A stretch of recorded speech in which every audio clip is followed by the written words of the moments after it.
इस कार्यक्रम की पुण्यार्चक हैं श्रीमती विमला देवी बिलाला परिवार, Anup Nagar, Indore, Madhya Pradesh. Shanti Medicals, MMF Infotech Technologies Private Limited, Shrimati Vimla Devi, Mukesh Chandanbala, Vijay Mamta, Sanjay Jyoti, Hitesh Ritika, Priyansh Kamni, Lavina, Pranjal, Deepika, Abhi, Pranay, Deepanshu, घृति Pataudi. Shri Hanuman Prasad Barjatya परिवार, जशपुर, रायपुर, नागपुर, श्री राजकुमार, श्रीमती सुधा जैन, श्री विनोद, श्रीमती संजना जैन, श्री दिलीप, श्रीमती सीमा जैन, रासु, शीतल, राहुल, अदिति, रचित, मौलिक, जिनांश, वंशिका, धैर्य, वंदित जैन, पुष्पा, विमल पांड्या, इंदौर, स्नेहलता, विकास काला, जयपुर, ममता, सुरेश सेठी, कोलकाता, सानू, अमित जैन, सूरत, पूर्वा, हर्ष पाटनी एवं हितांश, कोलकाता, सलोनी, हर्षवर्धन जैन, आगरा, वेदिका, यश पाटनी, नागपुर। माता श्री सुशीलाबाई जैन, ललितपुर वाले, Shrimati Meena, Anil Kumar Jain, VSR, Shri Vidyasagar Roadways, Nagpur.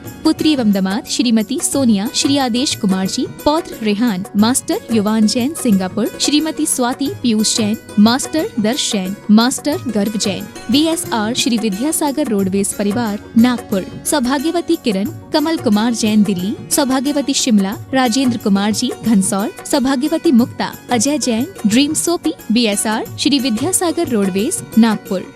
Shri Narendra Kumar Jain, Nitin Jain, Tanvi Jain, Anisha Jain, Adinath Associate, Delhi.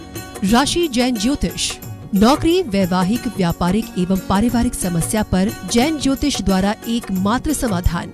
संपर्क करें 9996000073 www.jainjyotishrashi.com।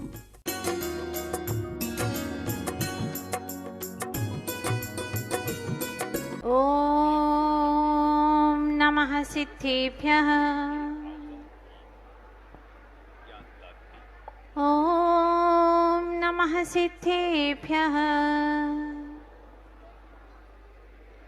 जय श्री ओम नमः सिद्धेभ्यः।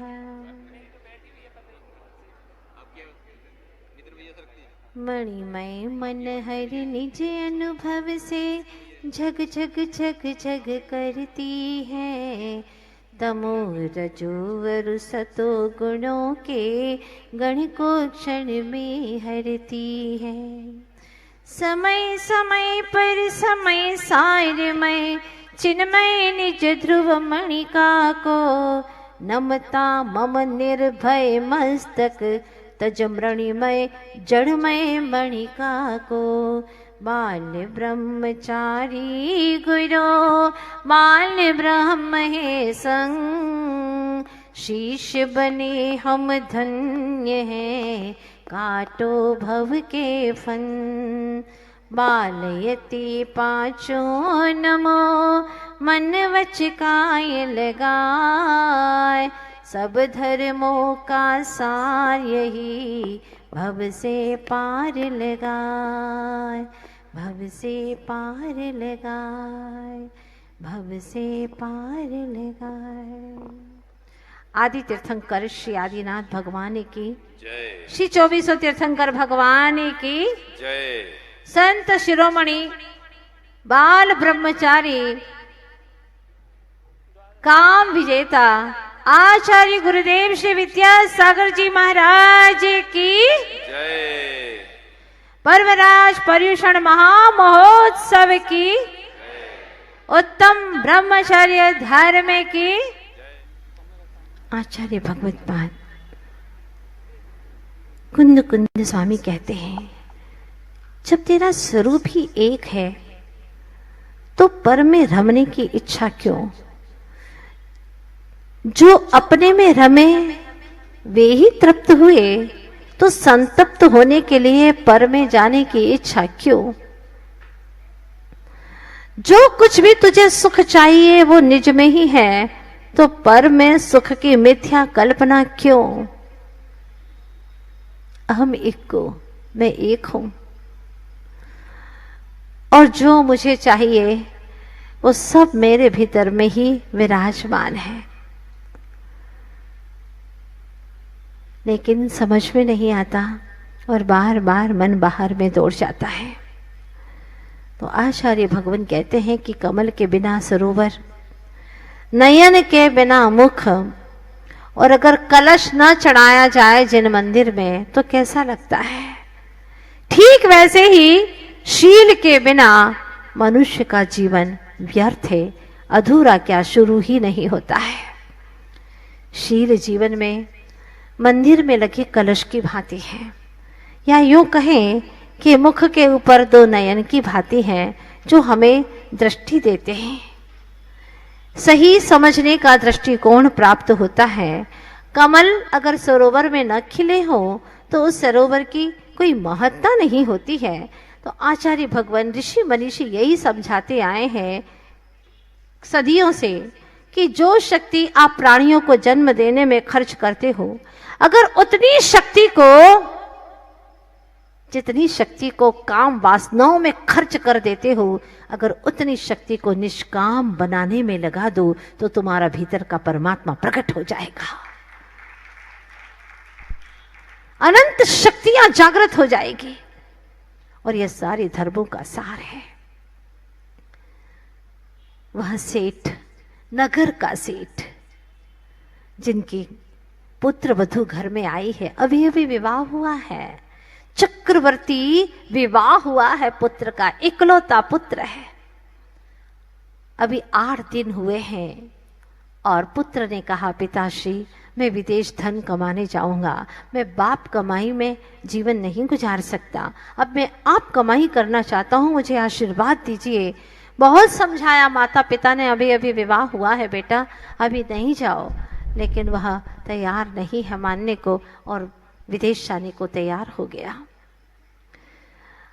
माता पिता ने समझाया, पत्नी ने भी कहा स्वामी अभी मत जाइए, लेकिन उसने कहा नहीं, अब तो मैं अवश्य जाऊंगा और शीघ्र ही लौटूंगा, विश्वास रखो। जाने लगा। उसने कहा, देवी तुम मुझे मुस्कान के साथ में विदाई नहीं दोगी? उसने कहा, स्वामी बिल्कुल दूंगी, क्योंकि धर्म आपके भी साथ में है और धर्म मेरे भी साथ में है। धर्म है जो हम दोनों की डोर को बांधे रखेगा।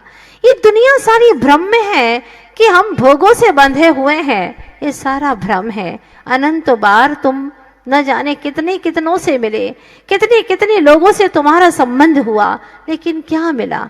कुछ नहीं। ये सब टूट टूट गए, उसी भाव में ही टूट गए। लेकिन जहाँ धर्म की डोर बंधी रहती है, वह कई भव भवांतरों तक बंधे हुए रहते हैं और अंत में वह इस संसार से मुक्ति को प्राप्त कर लेते हैं। कई पुराण ग्रंथों में आपने ऐसी कहानियां सुनी होगी। हुआ ये कि जब वह जाने लगे विदाई देने के लिए, वह खड़ी है वहां पर और उसने देखा, स्वामी क्या निशानी दूं आपको? लीजिए, ये गुलाब के पौधे पर 2 फूल खिल रहे हैं, गुलाब के। ये दोनों फूल दोनों ने पकड़ लिए और एक एक फूल दोनों ने अपने अपने हाथों में ले लिया और कहा, स्वामी मेरी ओर से बस ये एक निशानी है, आप यकीन करिएगा ये फूल जब तक नहीं मुरझाएगा हमेशा ऐसा ही खिला रहेगा। आप समझ लेना कि तुम्हारी गृहिणी शील व्रत का पूरी तरह से पालन कर रही है, स्वप्न में भी पर पुरुष का चिंतन नहीं करती है। और पति ने भी कहा, देवी ये फूल की निशानी मैं तुम्हें देता हूं और निश्चित मानिएगा ये फूल मुरझाएगा नहीं, मुझे विश्वास है, और ये नहीं मुरझाना ही इसका निशानी रहेगी कि मेरा शील व्रत निर्दोष पल रहा है आपको इतना विश्वास उस फूल के ऊपर? फूल के ऊपर नहीं, स्वयं के ब्रह्मचर्य, स्वयं के शील के ऊपर इतना विश्वास है कि हमारे शील में दोष नहीं लगेगा, तो ये निशानी के रूप में निश्चित रूप से फूल भी नहीं मुरझाएगा। ऐसा आत्मविश्वास, सोचिएगा, अपने स्वभाव का, अपने विचारों का उस वस्तु के ऊपर इतना प्रभाव पड़ेगा, इतना विश्वास करना हर किसी के बलबूते की बात नहीं है। और इस विश्वास के साथ में दोनों ने एक दूसरे को फूल दे दिया।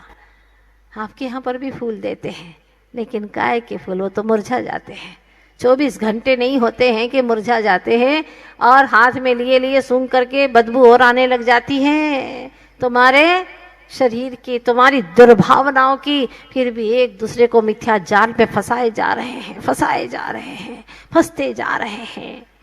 सुनिएगा क्या हुआ। ये दोनों चले गए, अलग अलग हो गए। विदेश चला गया पति, और इधर वह दिन गुजार रही थी प्रभु भक्ति में, प्रभु की आराधना करते हुए, विधान करती, स्वाध्याय करती, जाप करती और निरंतर प्रभु की भक्ति में तल्लीन रहती, सासू और ससुर की सेवा करती। इस तरह से ध्यान करते करते समय बीत रहा था कि एक दिन अचानक क्या हुआ कि जो राजा थे वो नगर भ्रमण के लिए आए, और नगर भ्रमण करते हुए उन्होंने देखा झरोखे में, जो उनका सेठ की हवेली थी, उस झरोखे में बैठी पुत्रवधू को। क्या रूप सौंदर्य, क्या लावण्य, जैसे कोई स्वर्ग के विमान में अप्सरा बैठी हुई हो, ऐसा रूप, ऐसा लावण्य। राजा ने पूछा, ये कौन है? कोई देवी है, अप्सरा है, इंद्राणी है, या भूमि गोचरी, आखिर है कौन ये? तब कहा, ये नगर के सेठ की पुत्र की, इकलौते पुत्र की वधू है, पत्नी है उसकी, अभी अभी ब्याह करके लाया है पुत्र। कुछ भी करो, इस देश की सर्वश्रेष्ठ वस्तु पर तो राजा का ही अधिकार होता है ना, इस पर भी मेरा ही अधिकार है। जब तक उसे ना पाऊं मेरे मन में चैन नहीं है। और वह विचलित होने लगा। स्वभाव को तो जानता ही नहीं था, लेकिन अब इतनी तीव्रता से विभाव में गमन करने लगा, दिन रात लंबी लंबी श्वास लेने लगा, आहें भरने लगा, खाना पीना उसका जैसे भोजन बंद सा होने लगा, कुछ भी अच्छा नहीं लगता, राजपाट में मन नहीं लगता। ब्रह्मचर्य में गमन यूं ही नहीं होता है, आत्मा में गमन यूं ही नहीं होता है। जैसे कि एक शिल्पी होता है, मूर्ति बनाता है, तो सबसे पहले वो पत्थर को देखता है, पहाड़ को देखता है, और पहाड़ में वो देख लेता है कि ये पाषाण मूर्ति बनाने के योग्य है या नहीं। फिर क्या करता है, वहां क्रोध, मान, माया और लोभ के जो झाड़ियां हैं, जो और घास फूस है, उन सबको हटा देता है। 4 प्रकार की कषायों को हटा करके फिर क्या करता है, उसको साफ सफाई कर देता है। फिर ये सत्य हो गया, एकदम स्वच्छ हो गया। 4 कषायों के जो अनावश्यक झाड़ियां और सूखी घास वगैरह थे, उन सबको निकाल देता है। अब पत्थर स्पष्ट दिखने लगा, सत्यता का स्वरूप प्रकट हो गया है। किंतु इतने से मूर्ति प्रकट होने वाली नहीं है, संयम की छेनी से, मन की एकाग्रता से, अन्य इच्छाओं का निरोध करके तपश्चरण करता है, अर्थात पूरी तरह से उपयोग को उसमें लगा देता है और कल्पना कर लेता है, अपने ज्ञान में एक आकार बना लेता है, और फिर वह मूर्ति को बनाना शुरू करता है। कहने में आता है मूर्ति बना रहा है, पर सच यह है कि जहां मूर्ति नहीं है, उस अनावश्यक पत्थर को निकालता है। कोई मूर्ति बना सकता है क्या? हमारे जैनागम में मूर्ति बनती नहीं है, मूर्ति निकलती है। मूर्ति निकलती है, उस पाषाण में मूर्ति है। इस देह में परमात्मा है, आज भी है, अभी भी विराजमान है, बस उसको निकालना है। तो कैसे निकालें? अनावश्यक जो विकार भरे पड़े हैं, उन सब विकारों को तराश करके निकालना है। और जैसे जैसे ये विकार निकलते चले जाते हैं, वैसे वैसे मूर्ति प्रकट होती चली जाती है। तो संयमित होकर के संयम की छेनी से तपश्चरण करना प्रारंभ कर दिया, और बड़े बड़े पत्थर निकलने लगे। उसका क्या करता चला गया? त्याग करता चला गया, त्याग करता चला गया, त्याग करता चला गया, और एक मूर्ति का रूप अब दिखाई देने लगा, त्याग के रूप में। पर अभी भी वह पूजनीय नहीं है, अभी भी उसकी भक्ति के योग्य नहीं हुई है वहां। तो क्या करेगा? अभी जो भी किंचित किंचित लगा हुआ है ना, कान इतने मोटे मोटे दिखाई दे रहे हैं, अब उसको और थोड़ा सा छांटना है। किंचित भी है तो चिंतित तो है ही ना, हाँ, इसलिए उसको भी निकालना है। एकदम निकाल करके थोड़ा सा भी इतना लगता है तो उसको भी घिस घिस करके एक जैसा, और जब पूरी तरह से मूर्ति का वह रूप, वह सौंदर्य दर्पण की भांति दिखाई देने लगता है, तो फिर वह आकिंचन्य का रूप धारण कर लेता है, किंचित भी नहीं रहता कुछ भी। और फिर उस मूर्ति को देख करके भक्त अपने ही ब्रह्म में आचरण करने लग जाता है। ब्रह्मचर्य का वह रूप सौंदर्य सामने आ जाता है, अपने ही निज आत्म ब्रह्म को लख लेता है। तो यहाँ तक आने के लिए 9 पायदान को पार करना होता है, तब कहीं ब्रह्म यानी निज आत्म तत्व में वह रमण कर पाता है।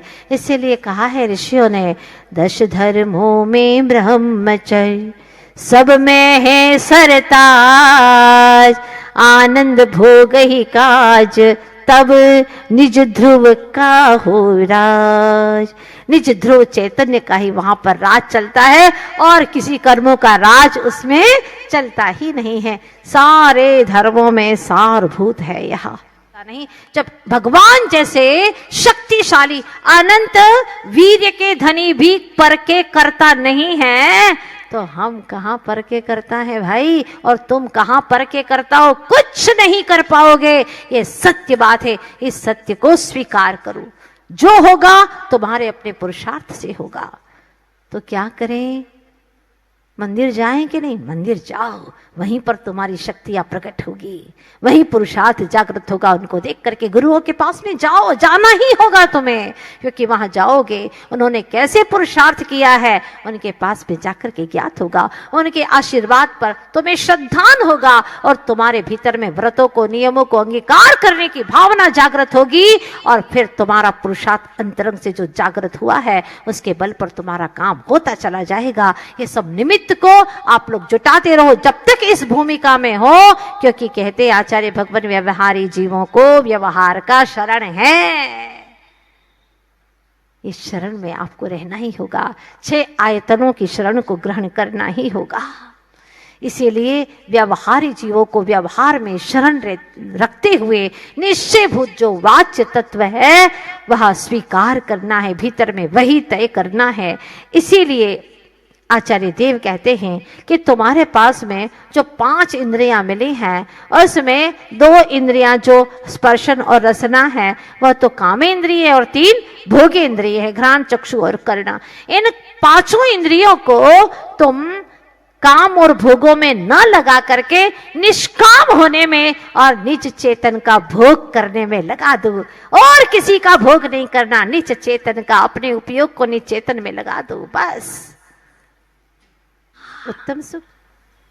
और जो नहीं रमा वो सिद्धालय जाकर के भी वापिस आ गया, क्योंकि सिद्धालय में एकेंद्रीय जीव भी जाते हैं लेकिन वो वापिस आ जाते हैं। अनंत बार गए सिद्धालय तक भी, लेकिन एकेंद्रीय बन करके गए, इसलिए वहां पर ठहर नहीं पाए। यहाँ ठाहिति शब्द लगाया है, अथे ठाहिति चेदा सो हो हति उत्तमम सुखम, वही उत्तम सुख को प्राप्त कर सकते हैं। तो महाराज उस तत्व में कैसे ठहरे, तो पहले शरीर के प्रति राग रंग छोड़ो। वो लाल किले की घटना, वहां पर महिलाएं 10 लक्षण पर्व में टिप टॉप होकर के आती, श्रृंगार एक से एक श्रृंगार करके आती, और जितने भी गहने 10 दिन में ही निकालती। पंडित जी प्रवचन करते और रूप सौंदर्य दिखाने के लिए आती। सेठ जी ने एक दिन अपनी सेठानी से वार्तालाप किया कि क्या करें, इनको कैसे समझाएं। पंडित जी इतना प्रवचन करते हैं लेकिन कोई समझने को तैयार ही नहीं है, क्या करें। तब सेठानी ने उपाय बताया। उस उपाय के तहत ऐसे पंडित जी का प्रवचन हो रहा था, और दोनों ओर से खचाखच सभाएं भरी हुई थी। सेठ जी आगे बैठे हुए थे ऐसे ही, और पीछे से रुनझुन करती हुई एक महिला आई। आवाज आ रही है, और जो आवाज ठीक टाइम पर आई तो सेठ जी ने पीछे भी नहीं देखा और सीधा चिल्लाना शुरू कर दिया। ये कौन महिला है जो धर्म सभा में सब लोगों का मन चलायमान करने के लिए आ गई? इस तरह की आवाज करते हुए शर्म नहीं आती?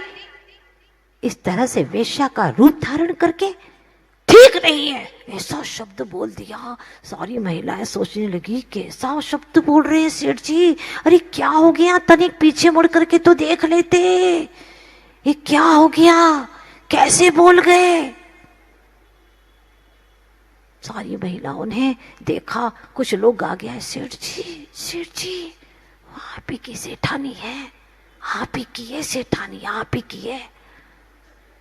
हाँ आपकी सेठानी है सेठ जी, ऐसा मत बोलो, चाहे मेरी सेठानी हो या किसी के घर की सेठानी हो, जो धर्म मार्ग में गलत कार्य करेगा उसको बोलने का अधिकार होता है।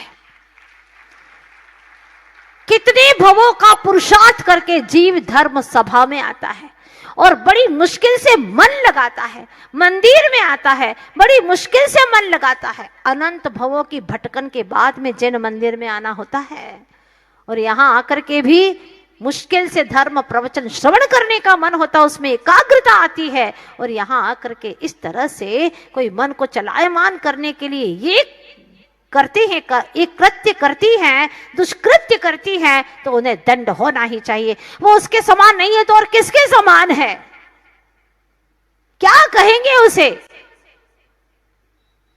तब सेठ जी ने कहा, सारे सभा में बैठे हुए लोग मुझे क्षमा करें, लेकिन ये बात सच है, चाहे मेरे घर की हो या तुम्हारे घर की हो, कोई भी इस तरह से आज के बाद में करेगा धर्म सभा में, वो ऐसे ही रूप को धारण करने वाला होगा जो मैंने कहा है। इसलिए आज के बाद में कोई भी महिला ऐसे श्रृंगार के साथ में मंदिर में न आए। यहाँ लिपस्टिक लगा करके किसको दिखाने आए हो, ये श्रृंगार करके, 16 श्रृंगार करके, अरे नारी तो अपने सती तो अपने पति के लिए श्रृंगार करती है, यहाँ किसको दिखाने के लिए आई हो। 3 लोग के नाथ हैं, उनको देखने के लिए आई हो कि अपने इस रूप को दिखाने के लिए आई हो या उनके स्वरूप को देखने के लिए आई हो। धिक्कार है, अनंत भवों में भटकती रहोगी और ये रूप सौंदर्य भी मिलने वाला नहीं है, जो मिला है वो हमेशा हमेशा के लिए छीन जाएगा। अनंत काल भटकना पड़ेगा, क्योंकि अन्य स्थाने कृतम पापम धर्म स्थाने विमुच्यते, पर धर्म स्थाने कृतम पापम वज्र लेपो विधीयते, वज्र लेप के समान हो जाता है। सेठ जी ने आगे आकर के बोला और उस दिन सारी महिलाओं ने संकल्प लिया, चाहे कुछ भी हो जाए, आज के बाद में हमारे इस मंदिर के प्रांगण में कभी कोई भी ऐसे श्रृंगार करके नहीं आएगा। जितनों की तालियां बज रही है, हम उसको अनुमोदना समझेंगे और संकल्प समझेंगे।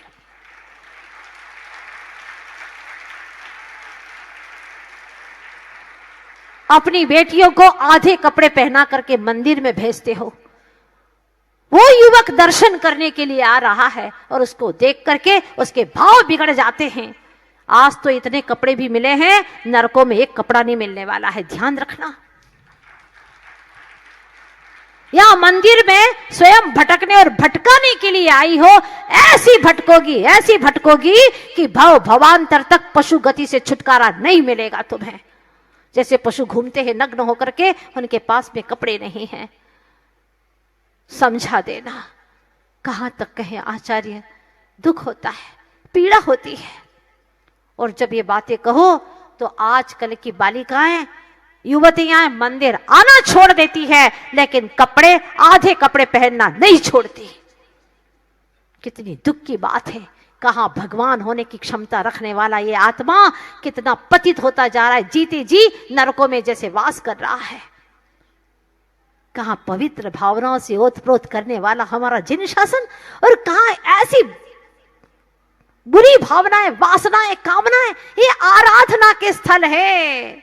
गुरु के पास में ऐसे वस्त्र पहन करके मत आना, प्रभु के पास में मत आना, धर्म सभाओं में मत आना, और तो और बाजारों में भी ऐसे पहन करके मत घूमना।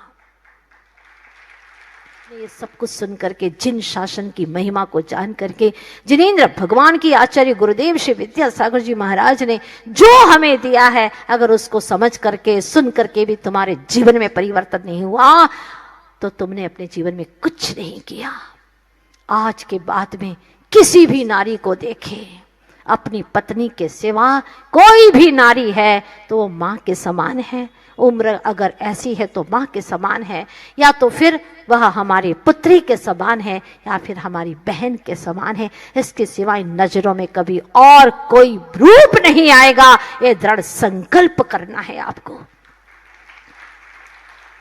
अपने बच्चों को संकल्प कराना है। ऐसी चीजें तुम्हारे बच्चे सुने तो उनकी आंखें खुल जाएं, लेकिन वो सुनते ही नहीं है और आप लोग कभी सुनाने का प्रयास करते ही नहीं है। तैयार करके कॉलेज भेजते हो, स्कूल भेजते हो, उसके लिए भोजन बना बना करके भिजवाते हो, लेकिन कभी ये नहीं कि जिनवाणी भेजो, प्रवचन भेजो, बेटा ये तुझे सुनना ही सुनना है, चाहे कुछ हो जाए, ये सुनना है। जिनेंद्र भगवान ने क्या कहा है, 10 धर्म में क्या कहा है। अरे हमारे आचार्य भगवान गुरुवर श्री विद्यासागर जी महाराज क्या कहते हैं, मूक माटी महाकाव्य में लिखा है, प्रीत में उसे मानता हूं, प्रीत में उसे मानता हूं जो अंगातीत होता है, और गीत में उसे मानता हूं जो संगातीत होता है। एक एक शब्द क्या चुने हैं गुरुदेव ने। वो कवि नहीं है सामान्य, वो आत्मानुभवी है। कहते हैं ना, जहां न पहुंचे रवि वहां पहुंचे कवि, और जहां न पहुंचे कवि वहां पहुंचे आत्मानुभवी। ऐसे आत्मानुभवी कवि हैं गुरुवर।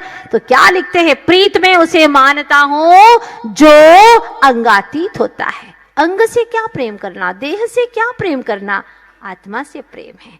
आत्मा विचार करे और वहां पर उसको एहसास हो जाए, ये है अंगातीत प्रेम, अंग से रहित देहातीत प्रेम है। और गीत में उसे मानता हूं जो संगातीत होता है।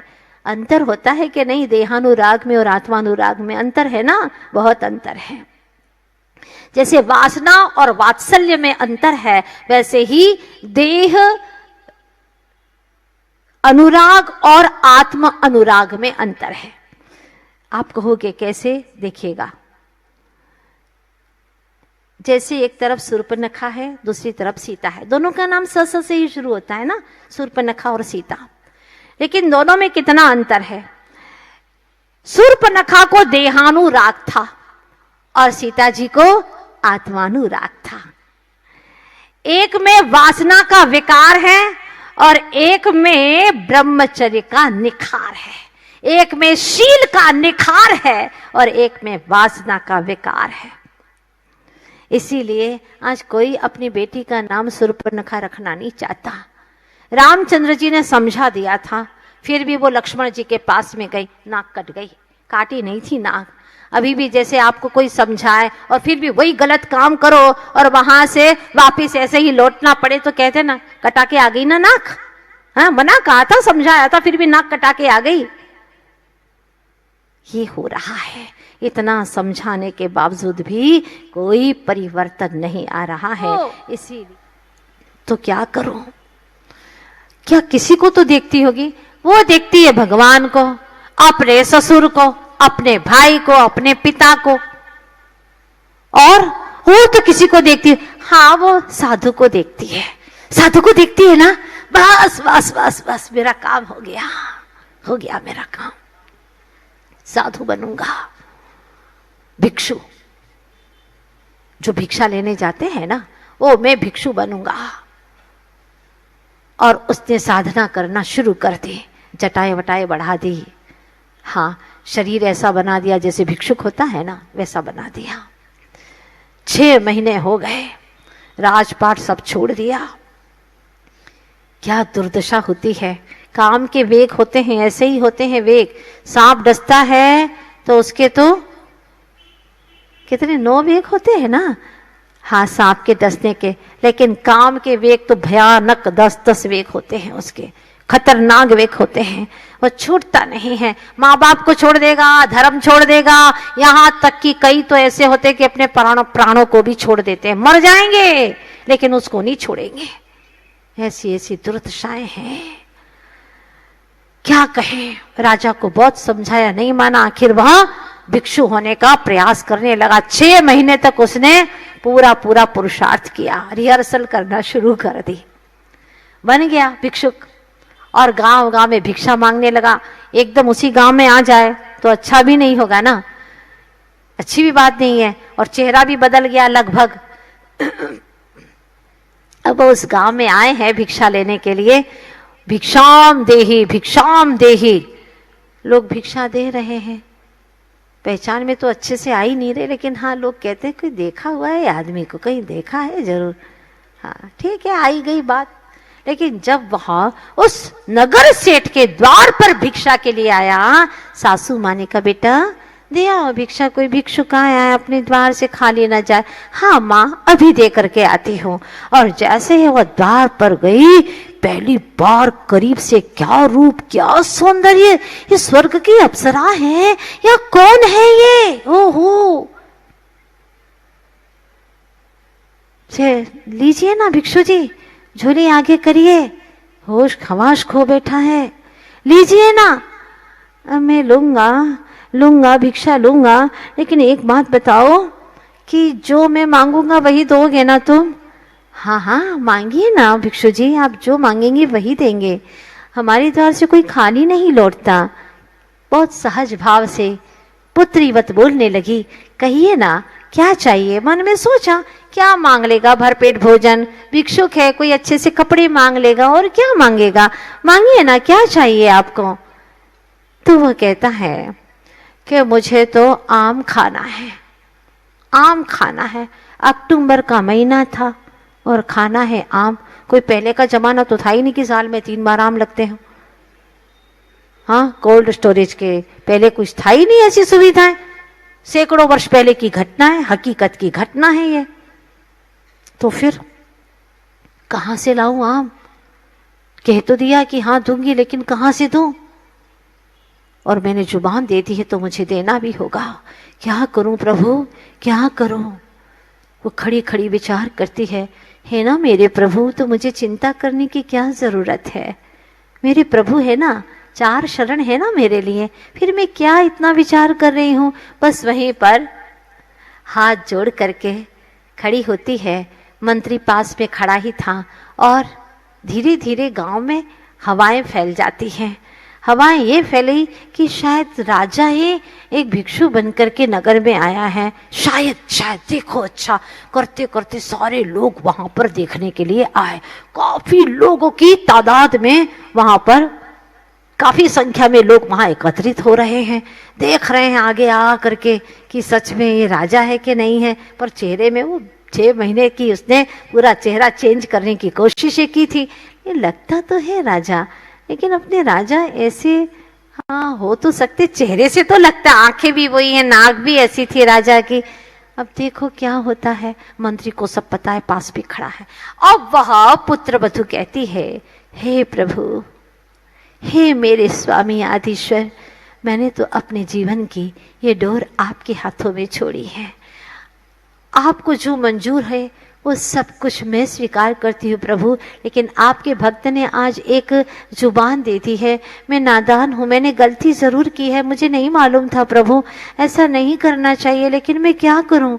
मैंने तो सच्चे मन से कह दिया था प्रभु। और अपने भक्त के सच्चे भावनाओं की, श्रद्धा की लाज रखना तो प्रभु आप ही के हाथों में है। और कहती है, हे भगवान,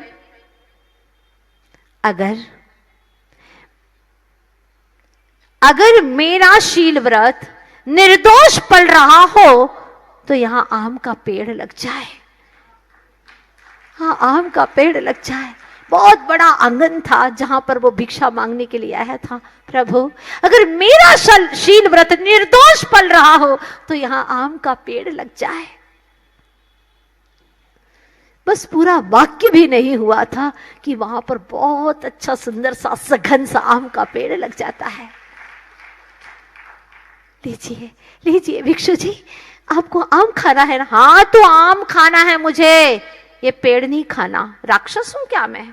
हाँ, ये पत्ते खाऊंगा क्या मैं? मुझे तो आम खाना है, आम। और तुमने जुबान दी है ना, तो आम दो मुझे। अब वो कहती है, प्रभु अब मैं किसे दांव पर लगाऊं? हाँ, मेरे स्वामी, उन्होंने फूल दिया था और कहा था कि देखो, जब तक मेरा शील सुरक्षित है समझ लेना, फूल मुरझाने वाला नहीं है। देखती हूँ फूल तो बिल्कुल ज्यों का त्यों है, ज्यों का त्यों है, जैसे मेरे स्वामी देख करके गए थे वैसा का वैसा फूल है। हाँ हाँ प्रभु, प्रभु आदिश्वर, अगर मेरे स्वामी का शील निर्दोष पल रहा हो तो इस आम के वृक्ष पर आम लग जाए प्रभु। बस पूरा वाक्य भी नहीं हुआ कि पत्तियां कम और आम ज्यादा लटकने लग गए।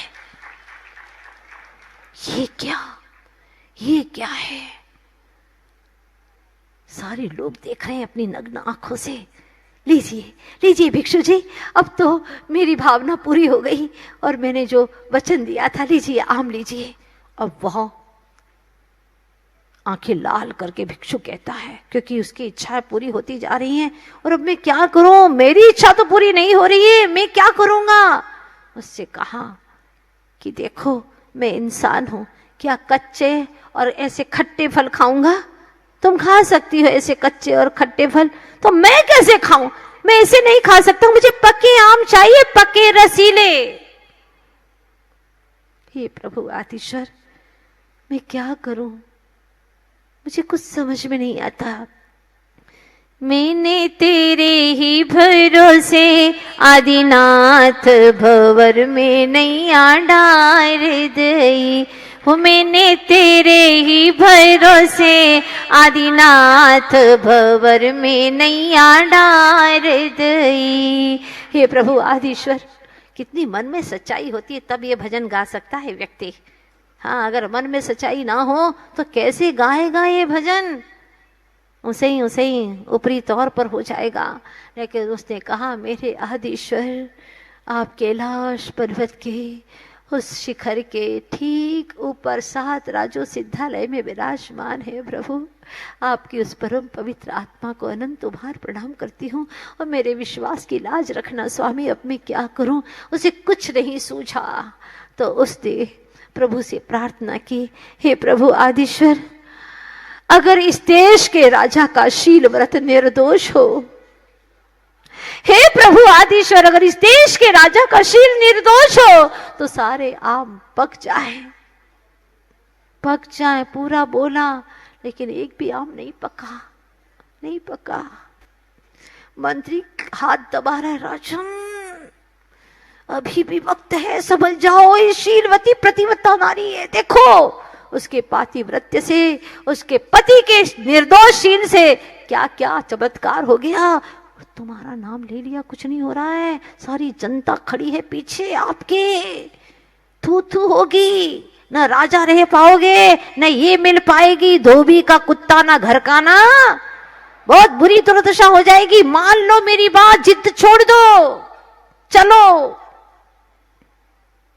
सुनते ही थोड़ा मन में परिवर्तन हो रहा है। सोचा कि कभी कभी 3 बार भी बोलना पड़ता है, मन शुद्धि, वचन शुद्धि, काया शुद्धि। दूसरी बार फिर बोला, हे प्रभु, अगर इस देश के राजा का शील निर्दोष पालन हो रहा हो तो सारे आम पक जाएं। नहीं पका, ज्यों के त्यों है।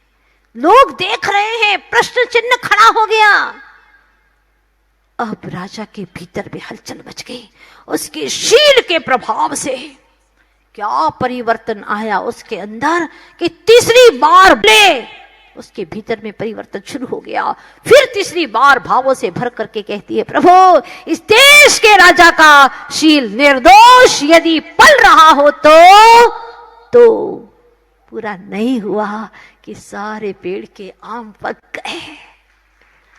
गए, रसीले हो गए, और वह राजा उस देवी के चरणों में गिर पड़ा। तुम तो मेरी गुरु हो, और तुम मेरे लिए क्या कहो, माँ हो, पुत्री हो, मेरी बहन हो, क्या कहो, तुम तो सबसे ऊपर हो, मेरी गुरु हो तुम। आज से मैंने तुम्हें गुरु के रूप में स्वीकार किया। धन्य है तुम्हारी निर्विकार शील की वह दशा। प्रणाम करता हूं तुम्हें, कई बार प्रणाम करता हूं। तुमने मेरे आंखों को खोल दिया, मुझे कुछ नहीं चाहिए, लेकिन ये चमत्कार तुमने अपने शील का दिखा दिया। जीवन भर तक के लिए राजा तुम्हारा आभारी रहेगा।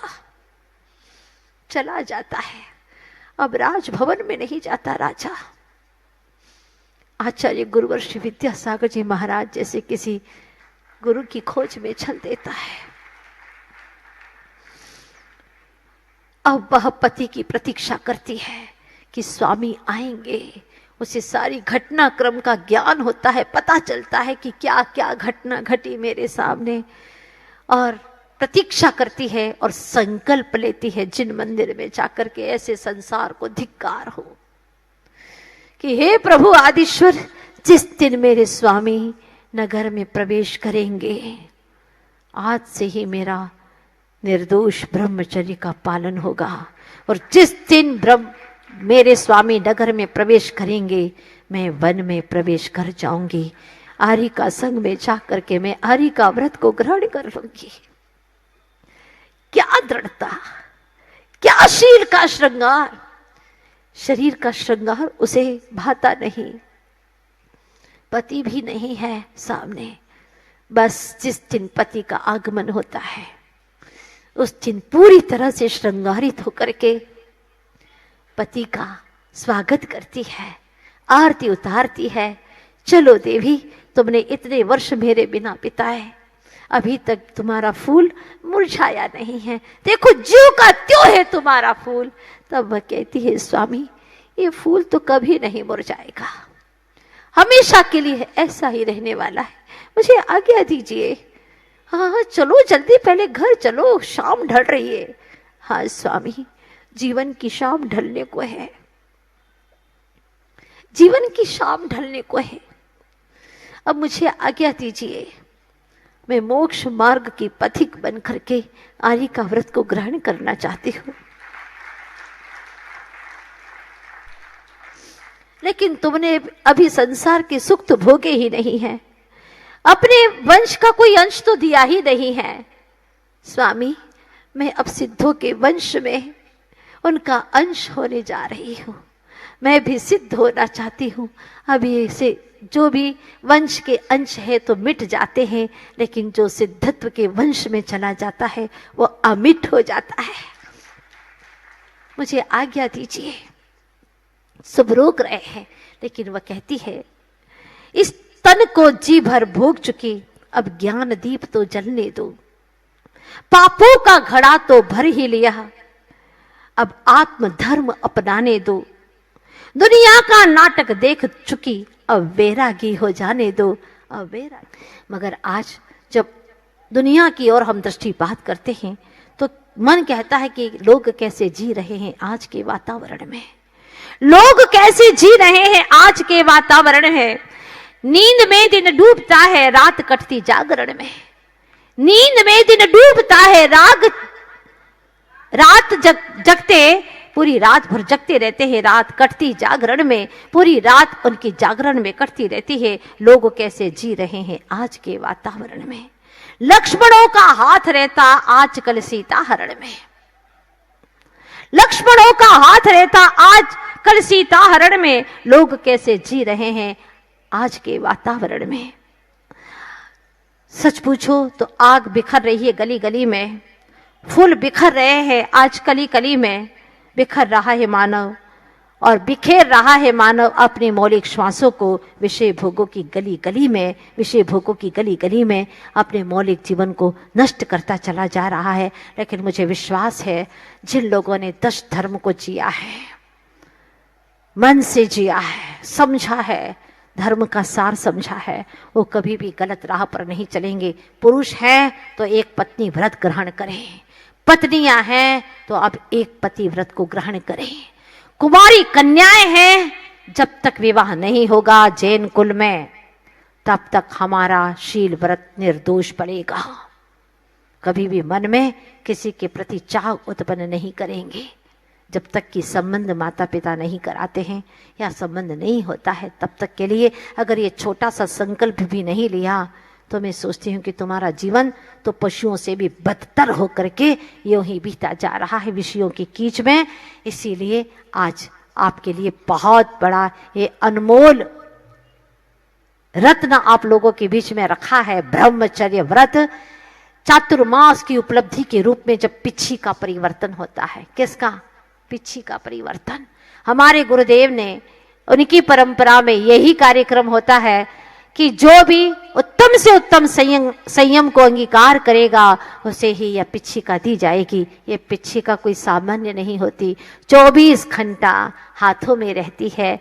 और जितना जितना साधु अध्यात्म रस को पीता है उसकी ऊर्जाएं यहाँ पर जाती हैं, निश्चित जाती हैं। जो पास में रहता है वहाँ तक जाती है, और जो भी पास में निकट में रहते वहाँ तक जाती है। तो वो पिच्छी के अंदर कितनी ऊर्जाएं होती हैं, घर में जाती है। बहुत अच्छा खुशहाली का, संयम का वातावरण, धर्म का वातावरण बनता है।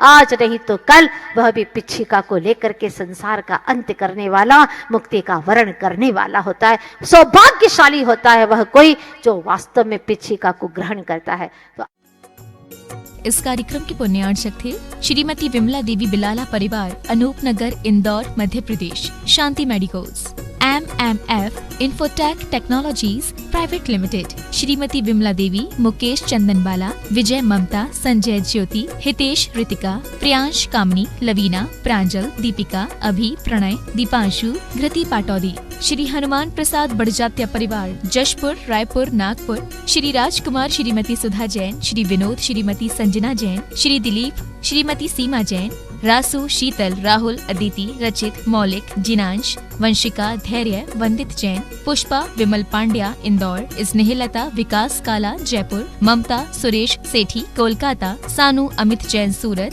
पूर्वा, हर्ष पाटनी एवं हितांश, कोलकाता, सलोनी, हर्षवर्धन जैन, आगरा, वेदिका, यश पाटनी, नागपुर। माता श्री सुशीलाबाई जैन, ललितपुर वाले, श्रीमती मीना, अनिल कुमार जैन, VSR, श्री विद्यासागर रोडवेज, नागपुर। पुत्री एवं दामाद श्रीमती सोनिया, श्री आदेश कुमार जी, पौत्र रेहान, मास्टर युवान जैन, सिंगापुर। श्रीमती स्वाति पीयूष जैन, मास्टर दर्श जैन, मास्टर गर्व जैन, VSR, श्री विद्यासागर रोडवेज परिवार, नागपुर। सौभाग्यवती किरण, कमल कुमार जैन, दिल्ली। सौभाग्यवती शिमला, राजेंद्र कुमार जी, घनसौर। सौभाग्यवती Mukta, Ajay Jain, Dream Soapy, VSR, Shri Vidyasagar Roadways, Nagpur. Shri Narendra Kumar Jain, Nitin Jain, Tanvi Jain, Anisha Jain, Adinath Associate, Delhi. Rashi Jain ज्योतिष, नौकरी, वैवाहिक, व्यापारिक एवं पारिवारिक समस्या पर जैन ज्योतिष द्वारा एक मात्र समाधान। संपर्क करें 9999600073 www.jainjyotishrashi.com।